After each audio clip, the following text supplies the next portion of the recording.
This is probably the most exhausting corner of the market to keep track of, the small SUV. You've got everything from the Protoativa to the Range Rover Evoque and everything in between. All different degrees of small and for different amounts of money. But this Lexus, at least here in Malaysia, is the only compact SUV sold as a hybrid. While discounting the Ativa hybrid and the Corolla Cross hybrid, besides those two cars, this car is the only compact SUV that's a hybrid. Small SUVs though, they're kind of a boring topic, no edge to them anymore, but you can't deny they're bloody everywhere. They're so popular. Walau di kota ataupun desa kita semua mesti jumpa SUV kecil. And Lexus isn't exactly a stranger to the game, but the previous model aimed at this segment, the UX, didn't exactly set the world on fire.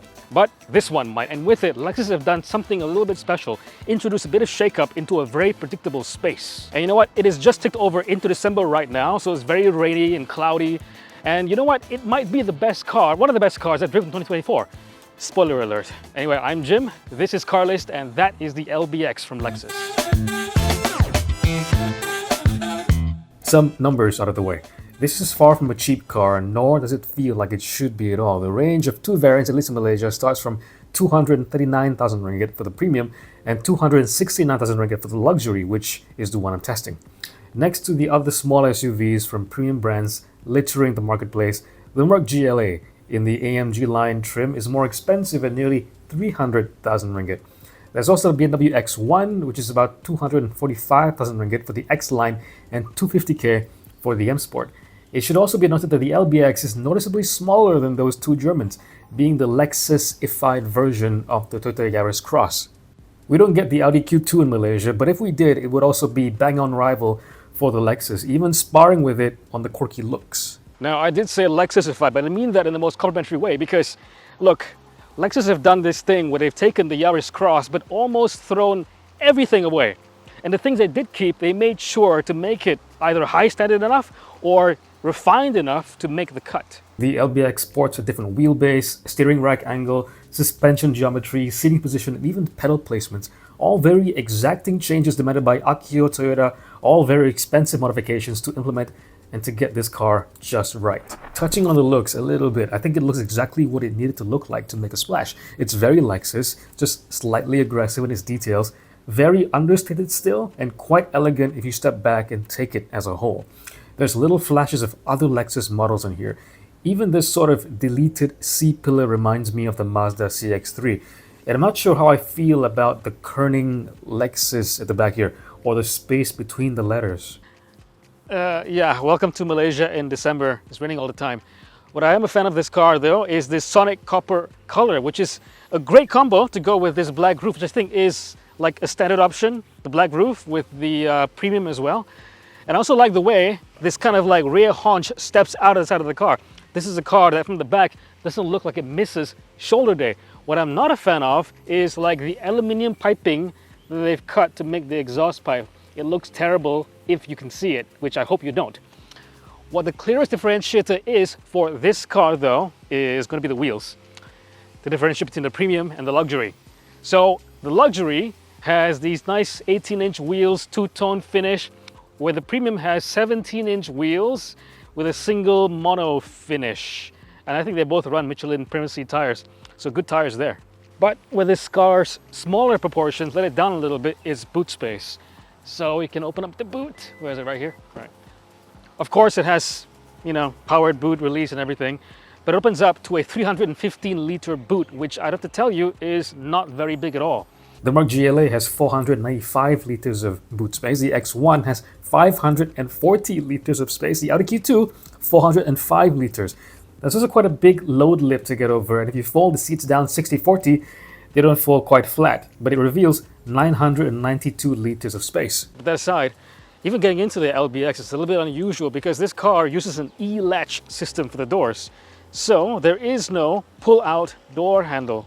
You press a button and you go inside. I haven't decided yet, is this a better approach or just fancy for being fancy's sake?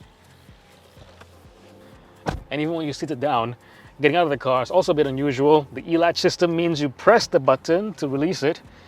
But even if you deplete all the battery, juice or whatever in this car, the safety system is double pull. So it works pretty well. But the thing is, from the disappointing boot space to the stellar experience in the cabin here, the contrast to luxury is quite jarring.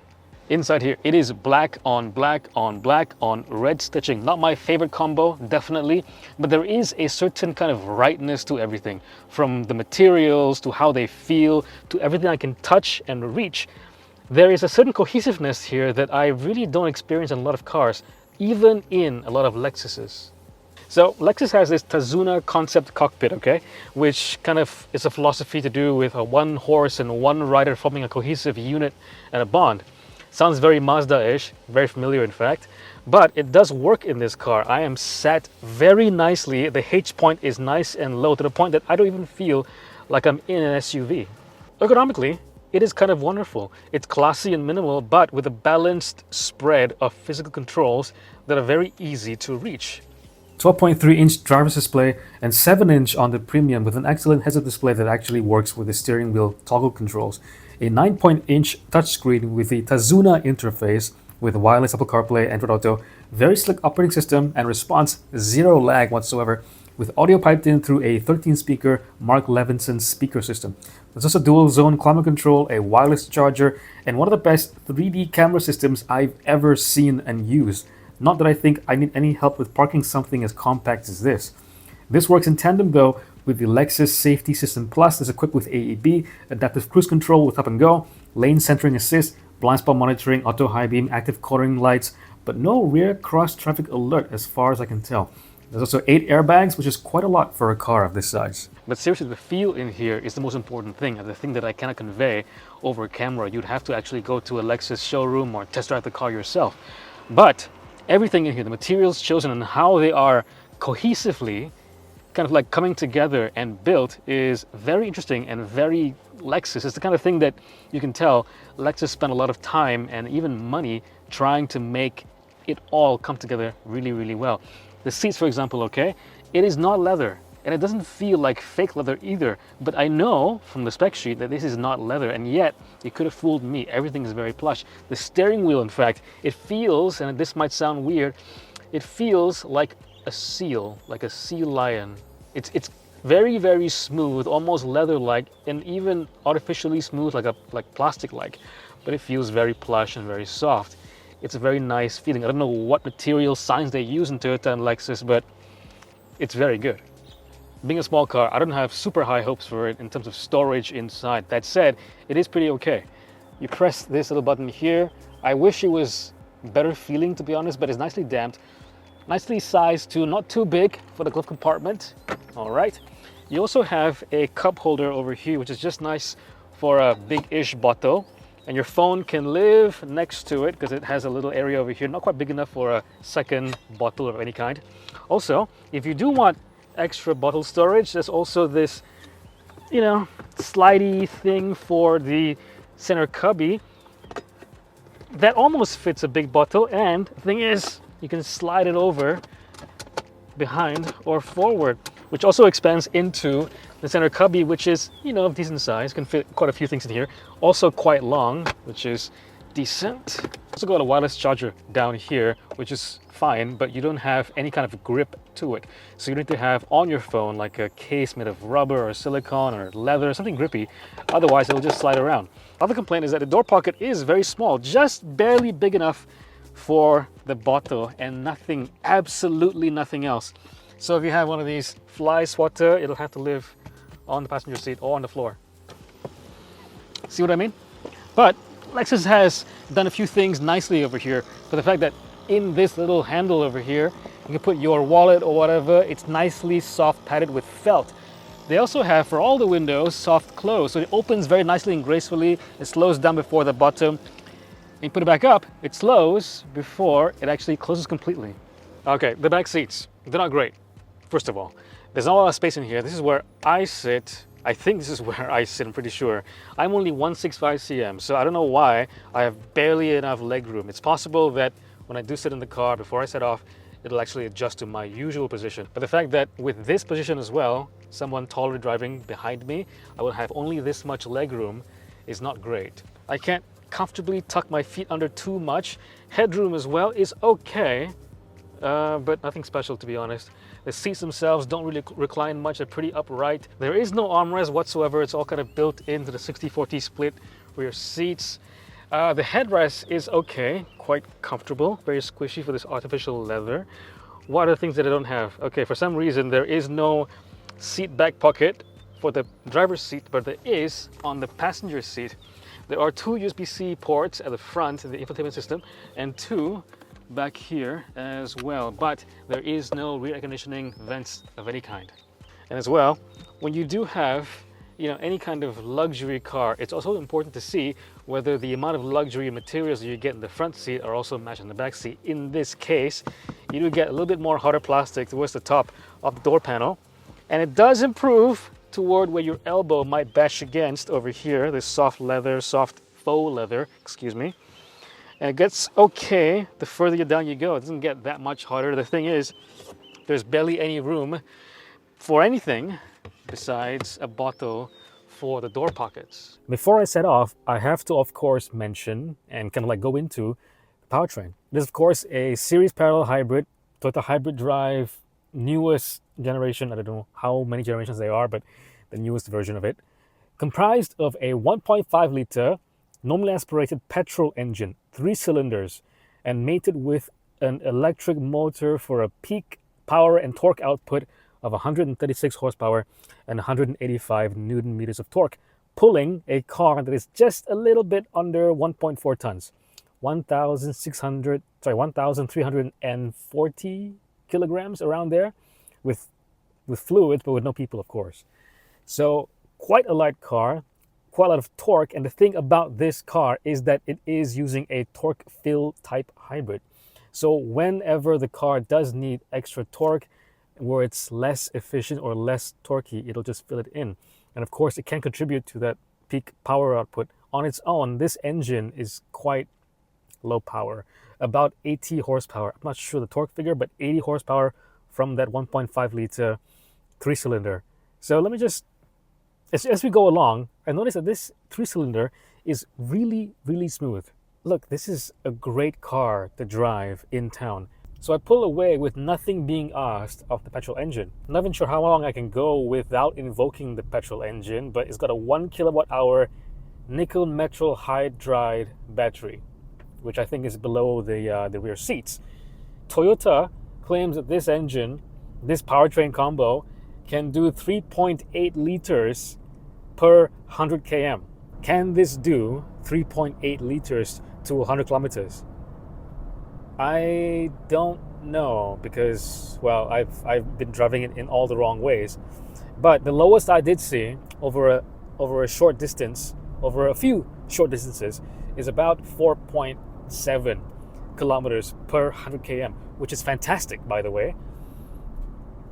Fantastic for this size of car, and fantastic if you compare it to any of its competitors. You look at the GLA, you look at the X1, you look at the Audi Q2, you look at what else can you compare it with? None of those cars would do anywhere close to 4.5, 4.7 liters per 100 km like this car can on the daily. It is quite remarkable. It has a 36 liter tank. That is quite a lot. It is a lot of endurance for that much of a full tank. This kind of car, it basically lives in town. It lives around where you would want to stay, urban environments, go to get your groceries, go to work and come back. So in those situations, this car is sublime.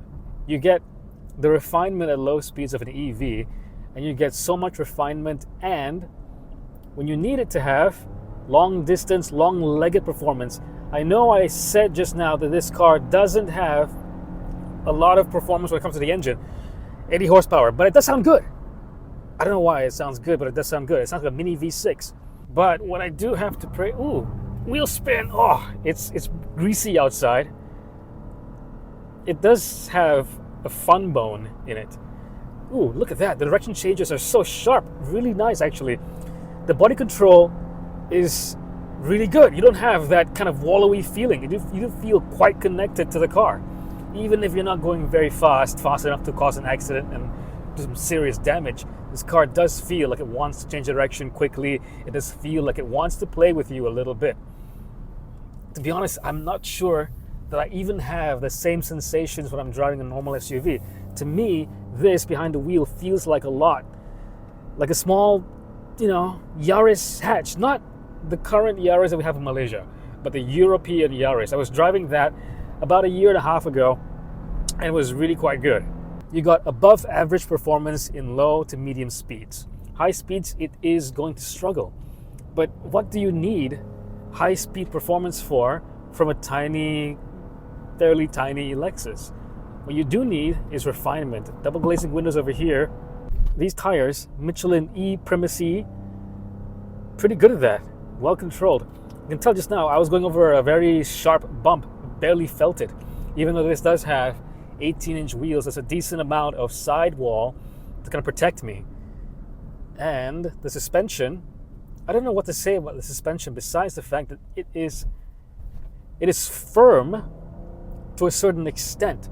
So you don't get a lot of body roll because the dampers are actually being a little bit adaptive, I guess. This doesn't have adaptive dampers. But at the very top of the damper kind of compression, it is quite firm. But then you go over a sharp bump and it is revealed to be quite soft and pliant, which is very nice, which is what you want in a Lexus. Very nice. I would say the handling is above average. To me, the GLA is a little bit numb unless you go, to the upgraded versions in the AMGs, the GLA 35, the GLA 45. Those have additional talent. This is more playful, which bodes well for the hot Morizo version that they're making. So they are making a Lexus LBX Morizo, is it called? Whatever. It is basically the powertrain from the GR Yaris, that really, really turbocharged 3-cylinder engine and all-wheel drive going into this car, which is quite a recipe. I can't wait to drive that if it ever comes to Malaysia. Who knows? But this is a very quick car, point to point, because you feel so confident in it. Yes, it might only have 136 horsepower, and you will get out-dragged by, say, a Proton X50. But this is a better place to sit in. This car is so refined. It might not be as refined now because I'm making the engine work really hard, but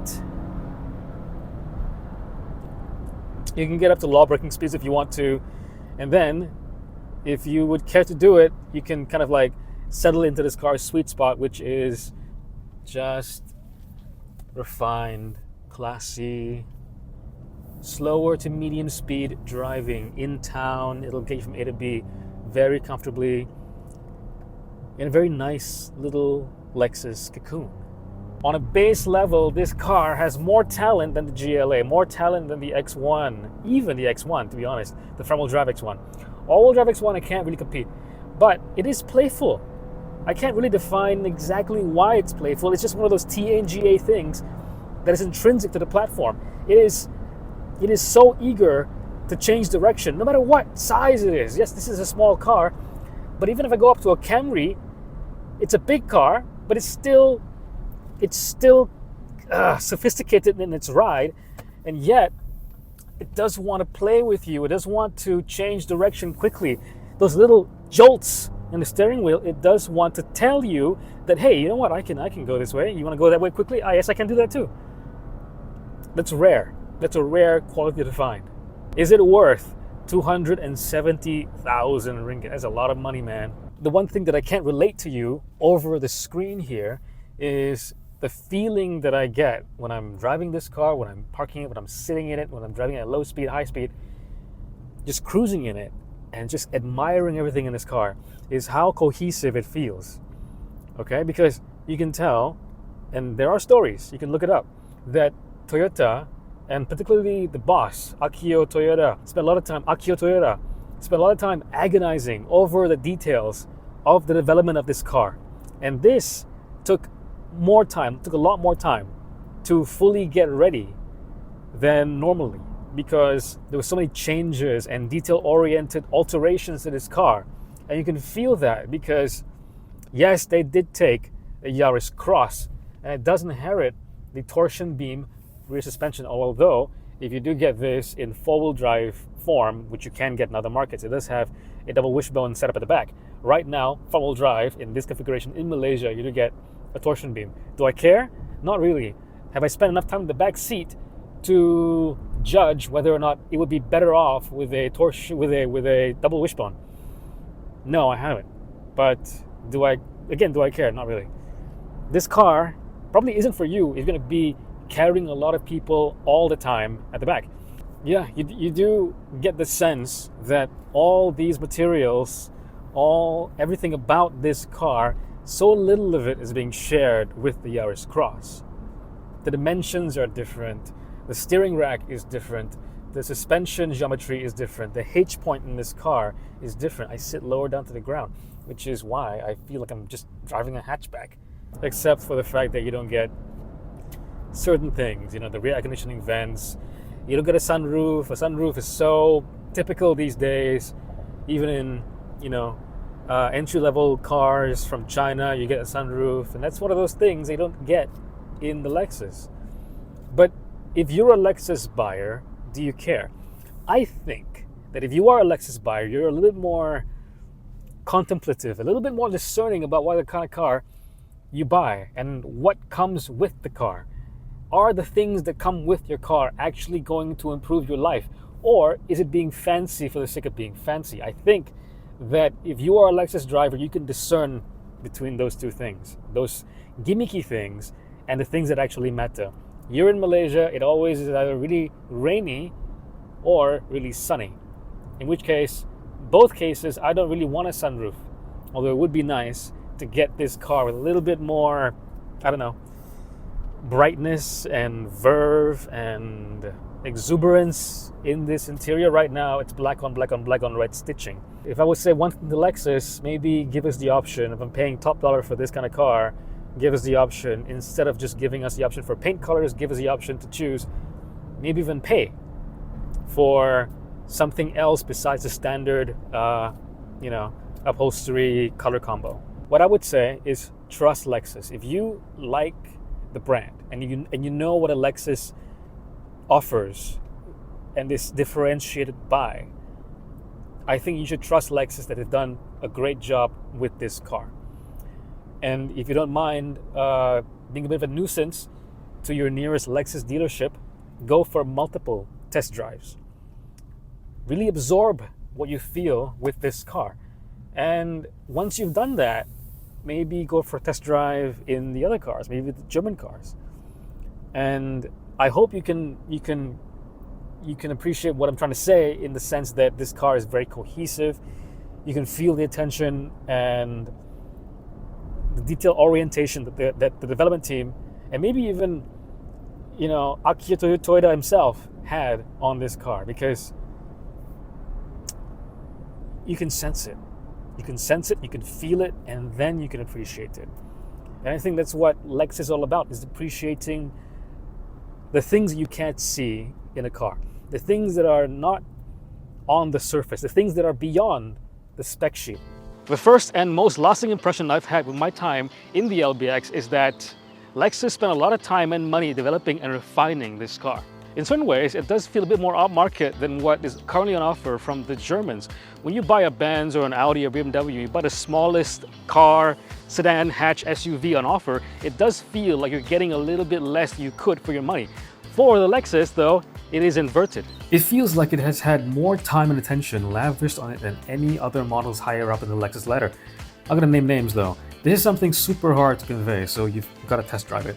So much style too. I parked this next to Porsches and M cars, but this car has gotten so many looks. Maybe it's the sonic copper, the color. So yeah, buy the Lexus LBX, get it in this color, if nothing else but to block your friends from taking the same combo. But what do you guys think of the Lexus LBX? Do you like how it looks? Do you like how Lexus has positioned it in the market? Or is it a little bit too late? Let us know in the comments, and if you made it this far, thank you very much. Why not show some love by leaving a like or leaving a comment? We'll really appreciate that. And you know what? Even if you own a Lexus or even a Lexus UX, let us know what you think of the Lexus LBX.